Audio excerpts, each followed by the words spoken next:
प्यारे बच्चों, इस क्वेश्चन को देखते हैं। एक और एमसीक्यू है, एमसीक्यू नंबर 8। बहुत अच्छा क्वेश्चन है, 2022 के अंदर ये क्वेश्चन पूछा गया बोर्ड ने। तो बोर्ड ऐसे क्वेश्चन को हमेशा पूछता है जिसके अंदर कुछ ना कुछ आपको त्रिगम या फिर न्यूमेरिकल को सॉल्व करना पड़े। ऐसे एमसीक्यू बहुत इंपॉर्टेंट रहते हैं, बहुत खास रहते हैं। तो इस क्वेश्चन को देखिएगा, आपसे कह रहा है the wavelength of light necessary to emit photo electrons from a metal is इतने। देखो, जो मैक्सिमम वेवलेंथ है वो फोटो इलेक्ट्रॉन्स को एमिट करने के लिए लाइट की, वो है 2000 एंगस्ट्रॉम।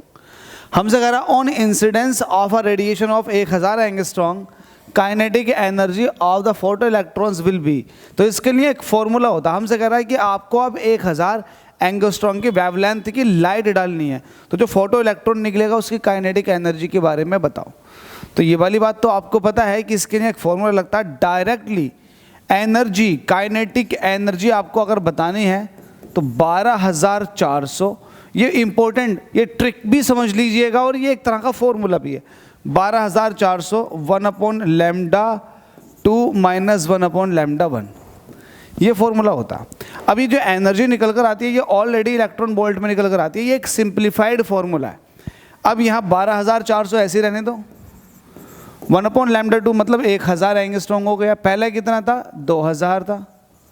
इसको सॉल्व कर लो तो 12400 सॉल्व करोगे तो एलसीएम आ जाएगा 2000। तो 1000 से 2000 जो है वो 2 बार चला जाएगा, 2 माइनस के 1, तो ये हो जाएगा 12400 और ऊपर बचेगा 1 और नीचे आ जाएगा 2000। ऐसे ही 2 0 से 2 0 ख़त्म हो जाएंगे। ऊपर है 124 और नीचे है 20, तो इसको यहाँ सॉल्व कर देता हूँ। काइनेटिक एनर्जी आप निकाल ले, ऊपर है 124 और नीचे है 20।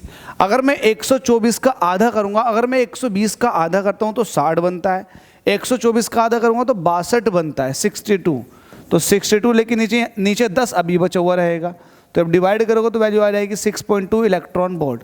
जो बुक आपके पास है उसमें ध्यान देना 6.2 इलेक्ट्रॉन वोल्ट होना चाहिए। तो आप 6.2 इलेक्ट्रॉन वोल्ट पर क्लिक करके आगे बढ़ सकते हैं। चलिए अगले क्वेश्चन में चलते हैं।